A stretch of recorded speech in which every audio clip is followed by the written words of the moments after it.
A very good morning to all of you. I am Dr. Ranjita and you all are welcome to Study IQ. आज के इस lecture में हम लोग पढ़ने जा रहे हैं क्लास 11 बायोलॉजी एनसीईआरटी के चैप्टर नंबर 18 के बारे में। तो इस चैप्टर में हम लोग पढ़ रहे हैं बॉडी फ्लूइड्स एंड सर्कुलेशन। सो ये इस चैप्टर का थर्ड पार्ट है। अगर आप लोगों का कोई स्पेसिफिक सवाल है तो आप मुझे इसी ईमेल एड्रेस पर मेल कर सकते हैं। ये मेरा इंस्टाग्राम लिंक है और ये मेरे टेलीग्राम चैनल का लिंक है जिस पर आपको मेरे सभी लेक्चर्स के पीडीएफ को डाउनलोड कर सकते हैं। अगर आप चाहते हैं क्लास 6 से लेके क्लास 10 साइंस एनसीईआरटी के लेक्चर्स को देखना तो उन सबके लिंक भी इसी टेलीग्राम चैनल पर दिए गए हैं। जब आप मेरा टेलीग्राम चैनल ज्वाइन करें तो कृपया लिंक में मेरे नाम का स्पेलिंग जरूर चेक कर लें। इस चैप्टर के दो पार्ट्स में अभी तक हम पढ़ चुके हैं about the composition of blood, blood की क्या जरूरत होती है, क्या फंक्शन है ब्लड का, उसके पैरामीटर्स क्या क्या होते हैं, कौन से प्रोटीन क्या काम करेंगे, व्हाइट ब्लड सेल्स क्या हैं, उसका लाइफ स्पेन क्या है, ब्लड ग्रुप्स को हम कैसे डिटरमाइन करते हैं, आरएच फैक्टर क्या है, एबीओ ग्रुपिंग क्या है। फिर हमने बात किया था प्रेगनेंसी में इरेथ्रोब्लास्टोसिस फेटालिस का क्या मतलब है।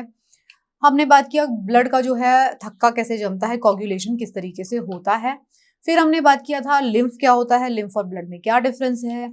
उसके बाद हमने बात किया था फंक्शंस क्या है लिम्फ के, ब्लड और लिम्फ में डिफरेंस क्या होते हैं। सर्कुलेटरी पाथवे के बारे में हमने बात किया था, ओपन सर्कुलेटरी सिस्टम क्या है और क्लोज सर्कुलेटरी सिस्टम क्या है। इन सब चीजों के बारे में हम लोग अब तक बात कर चुके हैं। आज हम बात करने जा रहे हैं अबाउट द हार्ट, जो कि हमारा पंपिंग ऑर्गन है। ये एक मशीन है, ये एक मोटर है जो हमारे हार्ट ब्लड को पंप करता है और पंप कर करके प्रेशर लगाता है, जिसकी वजह से ब्लड जो है पूरे के पूरे बॉडी के अंदर फैल जाता है। तो हम उसके बारे में बात करेंगे। अब क्योंकि हम ब्लड हार्ट के बारे में काफी पहले भी बात कर चुके हैं पहले वाली क्लासेस में, तो हम उसको थोड़ा सा लिमिट करेंगे। हम उन टॉपिक्स पे बात करेंगे जिसके बारे में हमने पहली क्लासेस में बात नहीं किया था। डिटेल कुछ चीजें हैं उनके बारे में बात करेंगे। तो सबसे पहली बात आप ये जान लीजिए कि हार्ट हमारा एक मस्कुलर मसल है हमारी, जो कि डिफरेंट टाइप ऑफ सर्कुलेशन जो होता है उसके हिसाब से वो अलग अलग 2 चेम्बर्ड हो सकता है, 3 चेम्बर्ड हो सकता है, 4 चेम्बर्ड हो सकता है। तो अब 2 चेम्बर्ड हार्ट क्या होता है पहले ये समझ लेते हैं हम। जो 2 चेम्बर्ड हार्ट होगा ये कहाँ पे मिलता है, फिशेज में मिलेगा मोस्टली। इसमें होता क्या है, comprises of atrium and ventricle. हमारा जो हार्ट होता है, अगर हम हार्ट का एक रफ डायग्राम में बनाती हूँ तो ये होता था लेफ्ट एट्रियम, ये राइट एट्रियम, ये लेफ्ट वेंट्रिकल और ये राइट वेंट्रिकल। ये एक सेप्टम होता था जो राइट और लेफ्ट पार्ट को डिवाइड करता था। यहाँ पे वॉल्स लगे होते थे जिससे कि एट्रियम वेंट्रिकल से जुड़ा होता था, ये वाला एट्रियम भी वेंट्रिकल से जुड़ा होता था। ये जो साइड है ये पूरा डिवाइड होता था। यहाँ पे जो था ऑक्सीजनेटेड ब्लड आता था, यहाँ पे डीऑक्सीजनेटेड CO2 रिच ब्लड आता था, यहाँ पे ऑक्सीजन रिच ब्लड आता था। ये हम जानते हैं, रफ डायग्राम है ये हार्ट का। ये आपको बाय हार्ट अब तक रट गया होगा। 2 चेम्बर्ड हार्ट किस में है, फिश में है। उसमें क्या हो रहा है, इसमें सिर्फ ऐसे उनका हार्ट है, ये एट्रियम है, ये वेंट्रिकल है, atrium and ventricle. During the circulation of the blood, जब सर्कुलेशन हो रहा है ब्लड का, the heart pumps out deoxygenated blood. This blood gets oxygenated by the gills and then supplied to the body parts. उसके अंदर oxygenated और deoxygenated blood जो है सिर्फ 2 ही कंपार्टमेंट्स में वो है, और गिल्स के द्वारा जो है ऑक्सीजन उसके अंदर मिक्स होती रहती है। Where the deoxygenated blood is returned to the heart, hence the type of circulation is called single circulation. इस टाइप ऑफ सर्कुलेशन जिसमें 2 चेम्बर्ड का हार्ट है उसके अंदर सिंगल सर्कुलेशन होती है। हमारे अंदर क्या है, हमारे अंदर डबल सर्कुलेशन होती है। कैसे, ये हम पहले भी डिस्कस कर चुके हैं, आज भी डिस्कस कर लेंगे। 3 चेम्बर्ड हार्ट कहाँ पे होता है, एम्फीबियंस एंड रेप्टाइल्स। एम्फीबियंस जो दोनों जगह रह सकते हैं, reptiles except crocodile. Crocodile exception है, उसके पास 4 चेम्बर का हार्ट है हमारे जैसा। अदरवाइज एम्फीबियन और रेप्टाइल्स के अंदर क्या होता है, उसके अंदर 3 चेम्बर्ड हार्ट होता है। अब इसमें क्या होगा, उनके पास ऐसा हार्ट होता है, 2 एट्रिया और 1 ventricle, left atria, right atria and ventricle. इसमें सिंगल वेंट्रिकल होगा और 2 एट्रियम होंगे। ड्यूरिंग द सर्कुलेशन क्या होगा of the blood, left atrium receives the oxygenated blood from the gills, lung, skin and the right atrium receives the deoxygenated blood from other parts. The blood gets mixed up, ये पूरा का पूरा blood यहाँ पे mix हो जाता है in the single ventricle which further pumps out the mixed blood. This type of circulation is called the incomplete double circulation. है ये डबल, लेकिन incomplete double circulation है ये। तो 3 चेम्बर्ड हार्ट किस में है, एक्सेप्ट क्रोकोडाइल, एम्फीबियन और रेप्टाइल्स में है। एट्रियम्स 2 हैं लेकिन वेंट्रिकल 1 है, मिक्सिंग हो रही है ऑक्सीजनेटेड और डीऑक्सीजनेटेड ब्लड की। इसको इनकम्प्लीट डबल सर्कुलेशन कहा जाता है। फाइन। फिर आता है हमारा 4 चेम्बर का हार्ट, जो क्रोकोडाइल्स में होता है, बर्ड्स में होता है और सारे मैमल्स में होता है। डायग्राम में आप जानते हैं ये जो है हार्ट इस तरीके से होता है, left atrium, right atrium, left ventricle और राइट वेंट्रिकल, ये होता है। यहाँ पे ऑक्सीजन रिच रहता है, यहाँ पे CO2 रिच रहता है blood. It comprises of 2 atria and 2 ventricles. During the course of circulation, the oxygenated and deoxygenated blood की mixing कभी भी नहीं होगी, received by left and right atrium respectively. जो blood होगा from each atria passes on to ventricles of the same side. जिस side पे atrium है उसी साइड के वेंट्रिकल में ब्लड चला जाएगा। ऑक्सीजनेटेड वाला ऑक्सीजनेटेड वाले उसमें चला जाएगा, डीऑक्सीजनेटेड वाला डीऑक्सीजनेटेड में जाएगा। इससे क्या होता है, unlike 3 chamber heart in which the blood through the ventricles is pumped without any mixing, इसमें मिक्सिंग नहीं होती है। 2 separate circulatory pathways are present, तो इसको क्या कहते हैं, डबल सर्कुलेशन। ये ट्रू डबल सर्कुलेशन है। तो ट्रू डबल सर्कुलेशन कहाँ प्रेजेंट है, ह्यूमन बींग्स में, मैमल्स में, बर्ड्स में और क्रोकोडाइल में, बस इतनी जगह पे प्रेजेंट है। रेप्टाइल्स में और एम्फीबियंस में 3 चेम्बर्ड है और फिशेज में कितना है, 2 चेम्बर्ड हार्ट है। तो इसमें क्यों होता है ऐसा, हमने क्यों के बारे में भी बात की थी। ऐसा इसलिए होता है ताकि मिक्सिंग ऑफ ब्लड इसलिए नहीं होना चाहिए क्योंकि जो हायर एनिमल्स हैं, जैसे कि मैमल्स हैं, जैसे कि बर्ड्स हैं, उनको ज्यादा एक्टिविटी करनी होती है। जब आपको ज्यादा एक्टिविटी करनी है तो आपको ज्यादा ऑक्सीजन की रिक्वायरमेंट है, ज्यादा पंपिंग की रिक्वायरमेंट है। आपको मिक्सिंग बिल्कुल नहीं चाहिए। जो भी ब्लड आ रहा है ऑक्सीजन रिच ब्लड होना चाहिए। कल की लास्ट चैप्टर में हमने पढ़ा था, जितना मिक्स ऑक्सीजन होगा, वो ऑक्सीजन जब मिक्स होता है हमारे ब्लड के अंदर, फिर वो ब्लड जो है लेके जाता है और वो सेल्स एब्जॉर्ब करती हैं, और सेल जो होती है, जो खाना हमने एब्जॉर्ब किया न्यूट्रिएंट, उसको ऑक्सीडाइज करती है, तो हमें एनर्जी मिलती है। तो उसके लिए जो है 4 चेम्बर्ड हार्ट की बहुत ज्यादा जरूरत है हायर ऑर्गेनिजम्स में। ये हार्ट का डायग्राम दिखाया गया है, इसमें आप देख सकते हैं right atrium, left atrium, ventricle, atrium, ventricle, ये तो आप जानते हैं। इसमें SVC दिखाया गया है, मतलब superior vena cava, inferior vena cava, tricuspid wall, mitral valve, ये सब इसमें दिखाया गया है, आप इसको देख सकते हैं। इसको मैंने क्लास 9 में और क्लास 10 में सर्कुलेटरी सिस्टम को बहुत ज्यादा डिटेल में पढ़ाया था, कहाँ से कहाँ ब्लड फ्लो हो रहा है। जिस किसी को सर्कुलेटरी सिस्टम के इस पार्ट पे डाउट है तो काइंडली वो जाएं और क्लास 9 और 10 का सर्कुलेटरी सिस्टम जरूर देख लें। तो अब ह्यूमन सर्कुलेटरी सिस्टम में क्या हो रहा है, सर्कुलेटरी सिस्टम जो होता है ह्यूमंस में, इसको हम बोलते हैं ब्लड वस्कुलर सिस्टम। इसके अंदर क्या होता है, मस्कुलर चेम्बर्ड हार्ट है, मसल्स का बना हुआ है। कौन सी मसल्स हैं, कार्डियक मसल्स, बताया था मैंने इसके बारे में, नॉन स्टॉप ये पूरी जिंदगी काम करती है। A network of close branching blood vessels हैं and a fluid circulate in the blood, जिसको हम ब्लड कहते हैं। पोजीशन कहाँ पर है, हमारी लेफ्ट साइड पे प्रेजेंट है। लास्ट चैप्टर में हमने पढ़ा था, जो हमारी लेफ्ट लंग है उसके अंदर 2 लोब्स होते हैं, उसके अंदर एक कार्डियक नॉच होता है, जिसके अंदर कौन रहता है, हार्ट वहां पे पोजीशन होता है।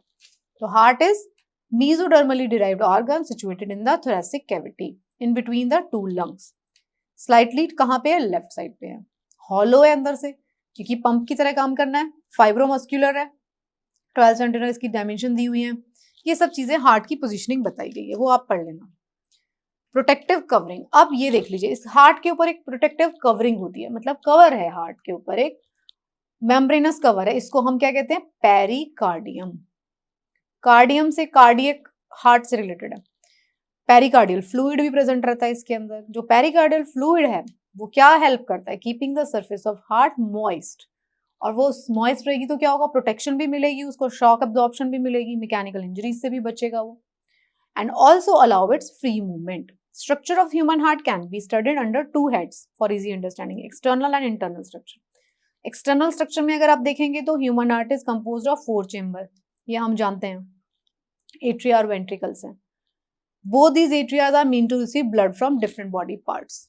एट्रिया में पहले ब्लड आता है, ऊपर वाले मैं बार बार बना के दिखा रही हूँ आपको, ऐसे यहाँ पे एट्रिया होते हैं, तो एट्रिया के अंदर पहले ब्लड आता है, वो वेंट्रिकल्स में जाता है।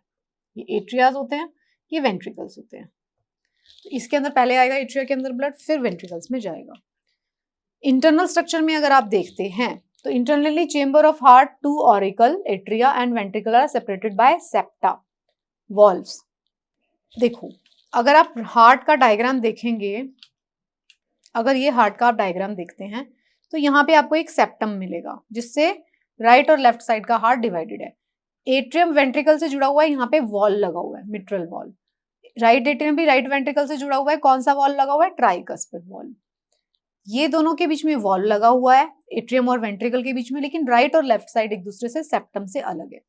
सिमिलरली जो इधर जाना है, इसको जो अगर आपको पल्मोनरी आर्टरी में भेजना है तो यहाँ पे भी वॉल लगा हुआ है। इधर से वेंट्रिकल से इधर जाना है तो यहाँ पे भी एओर्टिक वॉल लगा हुआ है, सब जगह। ताकि ये वॉल्व का क्या फंक्शन होता है? वॉल्व का ये फंक्शन होता है कि भाई वापस बैक फ्लो नहीं होना चाहिए, कुछ भी हो जाए बैक फ्लो नहीं होगा ब्लड का। ब्लड का बैक फ्लो हो जाएगा तो फिर प्रॉब्लम हो सकता है। तो हम क्या पढ़ रहे थे? हम इंटरनल स्ट्रक्चर पढ़ रहे थे। तो क्या है? There are upper two thin walled and smaller chambers हैं जिसको हम एट्रियम कह रहे हैं और फिर वेंट्रिकल कह रहे हैं। इसके अंदर क्या क्या हो रहा है ये आप इस स्लाइड से पढ़ लेना, मैंने आपको डिटेल में क्लास 10 में पढ़ा चुकी हूँ। इस स्लाइड में सब कुछ लिखा हुआ है, आप पढ़ सकते हैं। वेंट्रिकल के केस में भी इसके अंदर क्या है ये आप पूरा का पूरा पढ़ लीजिए। मैं जो है आपको अलग चीज बताने जा रही हूँ जो हमने पिछली क्लास में नहीं पढ़ी। वेंट्रिकल्स में क्या है ये, अब हम बात कर रहे थे कार्डियक वॉल्व्स जो हमने पिछली क्लास में छोड़ दिए थे। सेप्टम जो होता है, मैंने आपको फिर से बताया, बार बार बना रही हूं मैं, ये सेप्टम है जो राइट साइड को लेफ्ट साइड से अलग करता है। लेफ्ट साइड है, ये राइट साइड है, इसको अलग करता है। ऊपर वाले को एट्रियम बोलते हैं, नीचे वाले को वेंट्रिकल बोलते हैं। इसको एट्रियम बोलते हैं, इसको वेंट्रिकल बोलते हैं। तो सेप्टम जो है हार्ट को सेपरेट करेगा by other half. these walls act as a door like structure in the heart that serves to maintain the unidirectional flow of blood। जहां जहां पे वॉल्व लगे होंगे, जैसे कि एट्रियम और वेंट्रिकल के बीच में वॉल्व होगा, यहाँ पे वॉल्व, यहाँ पे वॉल्व होगा। तो जहां जहां पे वॉल्व लगे होते हैं वो एक दरवाजे की तरह काम करते हैं। और दरवाजा भी कैसा? एक तरफ खुलने वाला दरवाजा। देखा होगा ना आपने, कई जगहों पे एक तरफ तो खुलने वाला दरवाजा लगेगा, वो उस तरफ नहीं जाने देगा आपको। आप एक ही डायरेक्शन में जा सकते हैं, वापस नहीं आ सकते वहां से। तो एक तरफ खुलने वाला दरवाजा जो होता है उसको वॉल्व कहते हैं, वही लगाया। Different valves present in the heart are given below. कितने वॉल्व्स हैं? ट्राइकस्पिड वॉल्व, ये कहां पर है? ये राइट साइड में है। ये राइट एट्रियम को राइट वेंट्रिकल से अलग करता है, ट्राइकस्पिड। बाइकस्पिड जो मिट्रल वॉल्व है, ये लेफ्ट वेंट्रिकल को लेफ्ट एट्रियम को लेफ्ट वेंट्रिकल से अलग करता है। सेमिल्यूनर वॉल्व है, ये क्या करता है? Opening of right and left ventricle into pulmonary artery. Right opening of the right and the left ventricle into pulmonary artery and the iota respectively. ये जो है ये जहां पे जाएगा, ये जो है ये दोनों चेम्बर्स होंगे, अपना अपना जो भी ब्लड है उसको आयोटा में पहुंचा देंगे या फिर पल्मोनरी आर्टरी में पहुंचा देते हैं। तो उसके अंदर जो लगा होता है उसे सेमिल्यूनर वॉल्व कहते हैं। तो इस तरीके से 4 वॉल्व मिल गए हमें। एक तो एट्रियम को वेंट्रिकल से अलग करने वाले 2 वाल्व्स, और 2 वाल्व्स वो लगे हुए हैं जो वेंट्रिकल से या तो पल्मोनरी आर्टरी में जा रहा है या तो आयोटा में जा रहा है ब्लड। तो वो वाले वॉल्व्स भी हैं, उनको सेमिल्यूनर वॉल्व कहते हैं। तो हमें टोटल कितने हो गए? 1 वॉल्व, 1, 1 और 2। तो 4 वॉल्व्स मिल देंगे आपको हार्ट के बीच में। फिर हमने बात किया था फंक्शन क्या है कार्डियक वॉल्व का। फंक्शन होता है the valves in the heart allow the flow of blood into only one direction में ब्लड फ्लो को अलाउ कर रहे हैं, from the atria to ventricles and from ventricles to pulmonary artery और aorta. इससे क्या होगा? बैक फ्लो को वो प्रिवेंट करता है। एक ही डायरेक्शन में ब्लड जाना चाहिए, बैक फ्लो नहीं होना चाहिए। ये था वॉल्व्स के बारे में। तो 4 वॉल्व्स लगे हुए हैं, एक एक वॉल्व लगा हुआ है एट्रियम और वेंट्रिकल के बीच में, और एक एक वॉल्व लगा हुआ है वेंट्रिकल और आयोटा, वेंट्रिकल और पल्मोनरी आर्टरी के बीच में। ये था वॉल्व। सेकेंड चीज जो हमको पढ़नी है वो है कंडक्टिंग सिस्टम ऑफ हार्ट। अब हार्ट जो होता है ना हमारा, उसके अंदर बहुत सारे इलेक्ट्रिकल इंपल्स मिलते हैं हार्ट को, जिससे कि वो चलता रहता है, धड़कता रहता है लगातार। तो वो जो the entire heart is made up of cardiac muscle, ये हम जानते हैं। The ventricular walls are thicker than the atrial walls, ये भी हम जानते हैं। The rhythm of heart is maintained by highly specialised cardiac musculature called the nodal tissue. तो हमारे इसके अंदर कुछ कुछ नोड्स लगे होते हैं। तो पहला है एसए नोड, एक होता है एसए नोड, एक होता है एवियन नोड, एक होता है bundle of his. Avian node, bundle of his, ये सब लगे होते हैं। तो जो हमारा हार्ट होता है उसके अंदर 3 तरीके के नोड्स लगे होते हैं। एसए नोड लगा होता है पहला। एसए नोड क्या होता है? ये प्रेजेंट होता है right upper corner of the right atrium, right atrium में प्रेजेंट होगा। ये सारे नोड्स जो होते हैं वो हमें इम्पल्स देते हैं, हार्ट को इम्पल्स देते हैं कि वो धड़कता रहे लगातार। The impulse generated by this node spreads in all direction.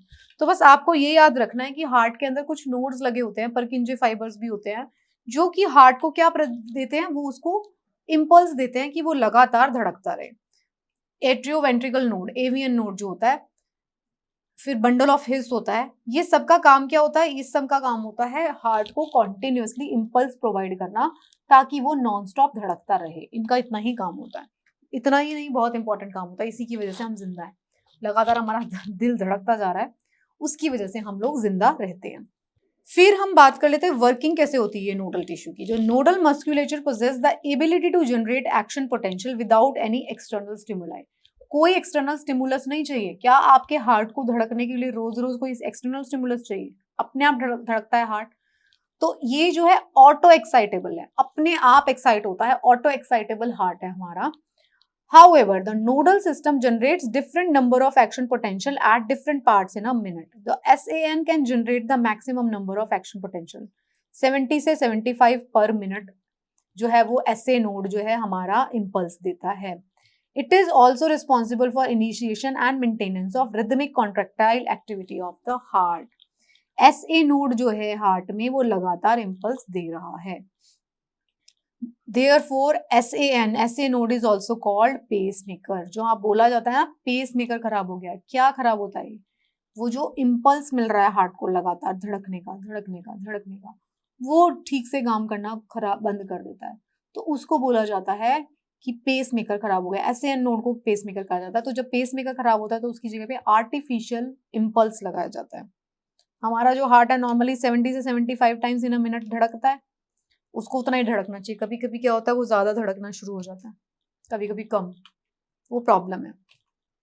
तो ये नोडल टिश्यू होता है। ऐसे नोड हो गया जिसमें से परकिंजे, एवियन नोड हो गया, परकिंजे फाइबर हो गया, ये सारे क्या करते हैं, हार्ट को इम्पल्स प्रोवाइड कर रहे हैं। हार्ट जो है एक ऑटो एक्साइटेड ऑर्गन है, अपने आप से इम्पल्स लेता है और अपने आप से धड़कता रहता है। अब हम बात कर लेते हैं ब्लड वेसल्स के बारे में फटाफट। ब्लड वेसल्स क्या होती हैं आप अच्छे से जानते हैं। तो ब्लड वेसल्स क्या होती हैं? ब्लड वेसल्स हैं हमारी आर्टरीज, हमारी वेन्स और उनको कनेक्ट करने वाली कैपिलरीज। तो जो आर्टरीज होंगी ये आप जानते हो सारी बातें, वो ऑक्सीजनेटेड ब्लड लेके जाती हैं। जो कुछ बातें आप नहीं जानते वो हम देख लेते हैं। तो आर्टरीज जो होती हैं ये भी आप जानते हो। जो पल्मोनरी आर्टरी है वो एक्सेप्शन है, पल्मोनरी वेन भी एक्सेप्शन है। जो पल्मोनरी आर्टरी है वो इम्प्योर ब्लड लेके जाती है और पल्मोनरी वेन जो है वो प्योर ब्लड लेके जाती है। क्यों इसको ऐसा कहते हैं, बहुत अच्छे से मैंने आपको क्लास 9 में समझाया, उस चैप्टर को देख लेना। आर्टरीज के फीचर्स क्या है? एक तो आर्टरीज में वॉल्व नहीं होते। क्यों? क्योंकि उसके अंदर ऑक्सीजनेटेड ब्लड होता है, तो उसमें कोई चक्कर नहीं है, वापस बैक फ्लो भी हो जाए तो कोई दिक्कत नहीं है।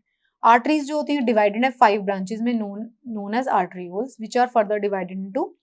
आर्टरीज फर्दर डिवाइड होते होते होते होते 5 नहीं है, ये फाइन है, फाइन ब्रांचेस। तो ये धीरे धीरे फर्दर डिवाइड होते होते कैपिलरीज बन जाती है। ओके। वेन्स की क्या बात है? वेन्स जो होंगी वो क्या, कौन सा ब्लड लेके जाएंगी? कार्बन डाइऑक्साइड रिच, जिसको बोलेंगे डीऑक्सीजनेटेड, उसमें से ऑक्सीजन खत्म हो चुका है। आर्टरीज और वेन्स में क्या डिफरेंस है? वेन्स के अंदर वॉल्व्स होते हैं। ये वाला जो डिफरेंस का चार्ट है इसको आप पढ़ लीजिए। आर्टरीज क्या करेंगी? प्योर ऑक्सीजनेटेड ब्लड लेके जा रही हैं। वॉल्स जो होंगी आर्टरीज की थिक होंगी, हाईली मस्कुलर होंगी। वेन्स जो होती है पतली होती हैं। एक चीज और, ये सुपरफिशियल होती हैं वेन्स। वेन्स थिन होती हैं, सुपरफिशियल होती हैं। आर्टरीज डीपली सिचुएटेड है। कलर जो होता है आर्टरीज का रेड होगा, वेन्स हमें ब्लू कलर की दिखाई देती है। तो जितनी भी आपको अपने शरीर में या किसी पतले इंसान के शरीर में दिखाई दे रही होती है वो वेन्स दिखती हैं, ब्लू कलर की वेन्स सुपरफिशियल रहती हैं। आर्टरीज नीचे रहेंगी क्योंकि उसके अंदर प्योर ऑक्सीजनेटेड ब्लड है। तो जब भी आपको ड्रिप लगती है ना तो कहाँ लगती है? वो वेन्स में लगती है। ड्रिप लगाई जाती है ना, ग्लूकोज चढ़ा रहे हैं तो वो सब उसमें लगेगा। ऑक्सीजन का लेवल कम है, ये सब आप पढ़ लेना। ये आर्टरीज और वेन्स में डिफरेंस है, ये तो पूरा आप चार्ट इसमें से रिवाइज करने के लिए पढ़ लेना। बाकी सारी चीजें जो मैंने स्किप कर दी है ना वो इसीलिए स्किप की है मैंने क्योंकि क्लास 9 के चैप्टर में आपको बहुत ही डिटेल में एक्सप्लेन कर चुकी हूँ, वहां से पढ़ना आप। अब हम बात कर लेते हैं कार्डियक साइकिल के बारे में। तो कार्डियक साइकिल क्या होता है? कार्डियक साइकिल होता है जो हमारा हार्ट पंप करता है ब्लड को और फिर वो ऐसे कॉन्ट्रैक्ट करता है, रिलीज करता है, कॉन्ट्रैक्ट करता है, रिलीज करता है, तो उससे एक कार्डियक साइकिल बनता है। तो हार्ट जो है वो पंप करता है ब्लड को all parts of the body में। जो चेंजेस हैं that take place in heart during one heart beat together constitute cardiac cycle. एक हार्ट बीट के बाद जो जितने चेंजेस आ रहे हैं उसको हम एक कार्डियक साइकिल कहते हैं। तो जो हार्ट बीट है at an average rate of about 72 per beats per minute पे हार्ट धड़क रहा है हमारा, अगर वो ठीक ठाक है तो। अगर उसके अंदर कोई तकलीफ है तो वो ज्यादा या कम धड़क सकता है। तो जो टोटल ड्यूरेशन है कार्डियक साइकिल की वो क्या है, 0.8 सेकेंड है। अगर 72 टाइम्स 1 मिनट में हो रहा है तो मैथमेटिक्स है, सी सेट पढ़ते हो ना, वही है, बस निकाल के देख लेना। 0.8 जो है सेकेंड है हार्ट बीट एक कार्डियक साइकिल का ड्यूरेशन। तो during a heart beat the contraction and relaxation of atria and ventricle takes place. वो उसका कॉन्ट्रैक्शन हो रहा है, पहले एट्रिया कॉन्ट्रैक्शन होगा, फिर वेंट्रिकल में चला जाएगा, फिर वेंट्रिकल का कॉन्ट्रैक्शन होगा, उतनी देर में एट्रिया में ब्लड आ जाता है दोबारा। तो जो फेजेस होते हैं कॉन्ट्रैक्शन के इसको सिस्टोल बोलते हैं। ये आपको इंपॉर्टेंट है। सिस्टोल क्या होती है, सिस्टोल मतलब कॉन्ट्रैक्शन फेज, इसको कॉन्ट्रैक्शन को सिस्टोल बोलते हैं, और रिलैक्सेशन फेज को डायस्टोल बोलते हैं। Thus, a single heartbeat consists of a systole and diastole both. तो एक हार्ट बीट में क्या हो रहा है, एक सिस्टोल भी हो रही है, एक डायस्टोल भी हो रही है। To begin with the cardiac cycle हम मानते हैं कि हम all 4 chamber of the heart are relax. हमने मान लिया कि हमारे चारों चेंबर्स जो हैं वो रिलैक्स हैं। They are in joint diastole, joint diastole में है मतलब दोनों के दोनों रिलैक्स हैं। During which the blood flows from the superior and inferior vena cava into the atria and from there the respective ventricles through atrioventricular wall. यहाँ पे आ गया ब्लड, तो यहां से यहां जा रहा है, ठीक है, ये हमने मान लिया। यहां था ब्लड, यहां आया और यहां से यहां जा रहा है। पहले पूरा हार्ट रिलैक्स है, कॉन्ट्रैक्शन में नहीं, रिलैक्सेशन में। यहाँ पे ब्लड भर गया, अब क्या होगा, ब्लड भर गया इधर, अब कॉन्ट्रैक्शन स्टार्ट होगी। तो सबसे पहले एट्रियल सिस्टोल, एट्रियम का कॉन्ट्रैक्शन होगा सबसे पहले। तो wave of contraction occur at the anterior to posterior side, SA node उसको स्टिमुलेट कर देगा। एसए नोड क्या था, वो जो इंपल्स दे रहा था जिसकी वजह से आप कॉन्ट्रैक्ट हो जाओ। तो होगा क्या, ब्लड फ्लो करेगा pulmonary veins and vena cava into left and right ventricles respectively as tricuspid and bicuspid walls are open. देखो ये जो वेन्स हैं उसके अंदर जाएगा ब्लड, पल्मोनरी वेन्स में जाएगा एंड इंफीरियर वेना cava में चला जाएगा। यहाँ पे देखिए आप, एट्रियल सिस्टोल में क्या हो रहा है, एट्रियल सिस्टोल में दोनों के दोनों राइट और लेफ्ट एट्रियम के अंदर ब्लड आ गया है, और इसमें से जब इसका कॉन्ट्रैक्शन होगा एट्रियम का तो वो पंप कर देगा ब्लड को वेंट्रिकल्स में। अब जब ये सारी चीजें होती हैं, ये साइमल्टेनियसली एक के बाद एक होती रहती हैं। जैसे ही ब्लड यहाँ आया तो ये क्या हुआ, ये रिलैक्सेशन में चले गए एट्रियम, और कॉन्ट्रैक्शन स्टार्ट हो जाएगा वेंट्रिकल्स में। तो वेंट्रिकल का कॉन्ट्रैक्शन स्टार्ट हो जाएगा। वेंट्रिकल का कॉन्ट्रैक्शन जैसे ही स्टार्ट होगा, जैसे ही एट्रियम से वेंट्रिकल में ब्लड आएगा तो ये वॉल्स बंद हो जाएंगे, दोनों वॉल्स बंद हो जाएंगे। जैसे ये बंद होंगे, कॉन्ट्रैक्शन हुआ, ब्लड इधर आया और ये दोनों वॉल्स क्लोज। यहाँ पे कॉन्ट्रैक्शन हुआ, ब्लड आ गया इधर और ये वॉल्स क्लोज हो गए। जैसे ही वॉल्स क्लोज होंगे, अब यहाँ पे ये फुल हो गए वेंट्रिकल्स, वेंट्रिकल्स का कॉन्ट्रैक्शन स्टार्ट हो जाएगा। तो वेंट्रिकल का कॉन्ट्रैक्शन स्टार्ट होके वो कहाँ पे भेज देगा, अयोटा में, और ये कहाँ पे भेज देगा, पल्मोनरी आर्टरी में। तो इनके सिस्टोल के बाद ये यहाँ पे चला जाएगा, और फिर क्या होगा, वेंट्रिकल सिस्टोल के बाद ये वाला वॉल्व बंद हो जाएगा। तो इसी वॉल्व के बंद होने से 2 साउंड्स आती हैं, लब डब। तो आप कॉन्ट्रैक्शन में और वेंट्रिकुलर सिस्टोल में और इसमें आर्टेरियल सिस्टोल में क्या क्या हो रहा है इसको आप पढ़ लीजिएगा। इनके वेंट्रिकल के सिस्टोल और डायस्टोल होने से क्या होता है, ये साइक्लिक फॉर्म में चलता रहता है। और नेक्स्ट इसमें आप यहाँ पे देखिए साउंड्स आती हैं 2। जो लब साउंड आती है वो फर्स्ट साउंड होती है। वो कैसे आएगी, वो एट्रियो वेंट्रिकुलर वॉल्व्स जब क्लोज होते हैं उससे आती है। फर्स्ट स्टेप कब आती है, वो एट्रियल सिस्टोल हो रही है, उसके बाद जो फर्स्ट एट्रियो वेंट्रिकुलर वॉल्व्स बंद हो रहे हैं तब आती है। डब साउंड कब आती है, सेकेंड साउंड है वो कब प्रोड्यूस हो रही है, जब सेमिल्यूनर वॉल्व्स बंद हो रहे हैं, जो अयोटा और पल्मोनरी आर्टरी में वेंट्रिकल से जा रहा है ब्लड, उसके अंदर क्लोजर से जो साउंड आती है वो होती है डब साउंड। तो ये 2 तरीके की हमारे हार्ट में साउंड प्रोड्यूस होती हैं। इन सब में हो क्या कह रहा है, वही हो रहा है जो मैंने आपको फटाफट से उसका फोटो देख के समझा दिया। यही इसके अंदर लिखा हुआ है। आप इसको पूरा अपने आराम से शांति से बैठ के पढ़ लेना अगर आपको समझने में कोई दिक्कत है तो। वेंट्रिकुलर सिस्टोल में भी यही हो रहा है।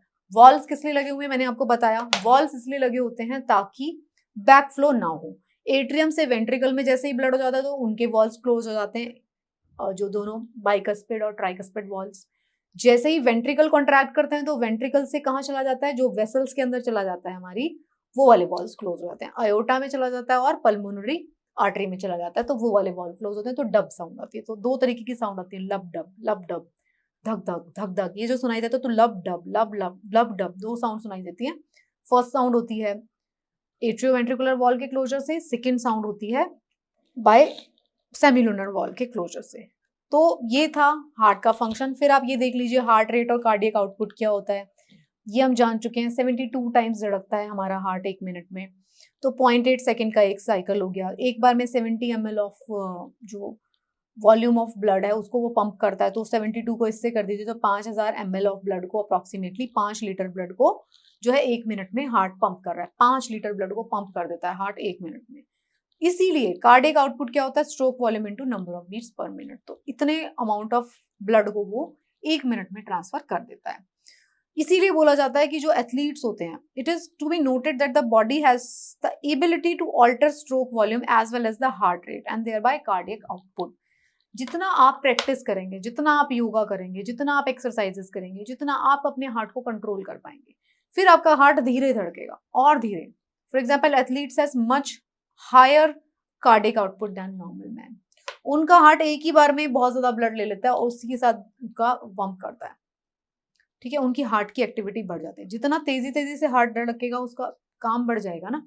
अगर आप थोड़ा सा सीढ़ियां चढ़ते हैं आपका बहुत तेजी से हार्ट धड़कने लगेगा तो फिर हार्ट अटैक के चांसेस बढ़ जाते हैं।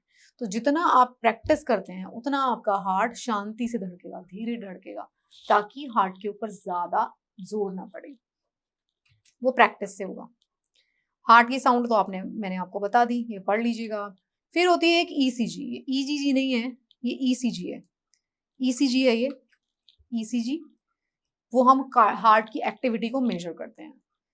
It is a graphical representation of the electrical activity of heart during a cardiac cycle. तो electrocardiogram is obtained by machine, जिसको इलेक्ट्रोकार्डियोग्राफ कहते हैं। तो ये 1903 में बनाई गई थी। फादर ऑफ इलेक्ट्रोकार्डियोग्राफी है एंथो वेन।